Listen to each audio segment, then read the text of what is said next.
Hi everybody, I'm Michael and I'm here with one of my longtime students today, Caitlin, to continue going over some yoga asanas or yoga poses for you. Today we're going to go over the bound angle pose, a pretty common pose done in all yoga classes, everything from gentle yoga to the power yoga classes. So let's get into the pose. So how it would start off, you'd obviously be sitting down.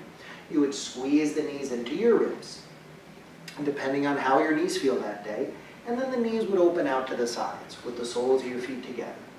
Now, Caitlin, she's pretty flexible, so her knees almost drop down to the floor because she's kind of flexible, and she's been practicing yoga over 10 years now, so it definitely helps awaken the hips and bring them to their own natural flexibility. But let's say your hips are a little tight, and guess what? Your hips could be tight even if you've been practicing yoga 20 years. So sometimes the knees might be a little higher. But guess what? Whether the knees are high or the knees are low, you're all feeling the same thing wherever you are in the pose. It just looks different. But we're all feeling the same thing, and that's what it's about. It's about what you're feeling.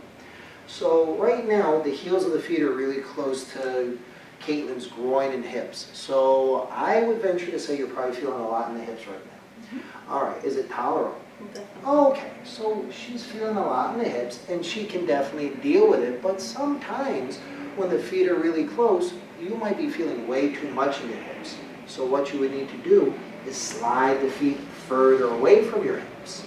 Now notice the soles of the feet are still together. Now how much do you feel in the hips this time? Not as much. All right, so now, before the feet are close, she's feeling a lot.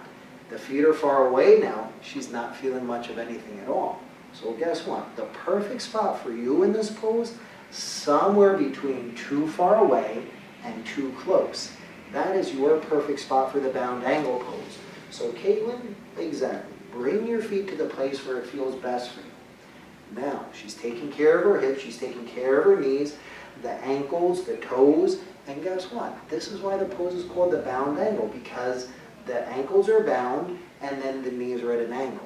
That's why it's called the bound angle pose. I don't see any reason why you would need to continue to hold your feet at this point, do you? No. So what you can do now is you can actually take care of a few more muscles by crawling your hands out in front of you as far as you like. So now she's taking care of a lot more than just her lower body. She's getting the whole upper body in there too. The hands are pressing in. She's getting a stretch through her shoulders and her spine. And of course, forgive me if I forgot to mention it, the breathing is deep the entire time because you always want to breathe deeply within all these poses. Now sometimes what might happen in this pose, let's say you're in a yoga class, the yoga teacher might come up behind you and say, oh, let me help you with your hips, and then push your knees to the floor. Because your knees are in a very vulnerable spot at this point. You don't want to injure your knees. If anything, if a teacher comes up behind you and wants to press your knees to the floor, why don't you turn your head up and say, why are you doing that?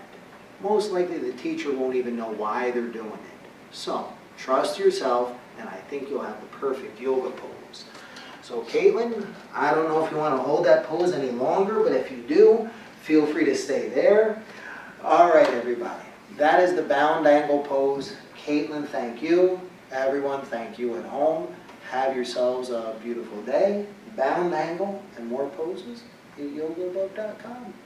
Namaste, everyone.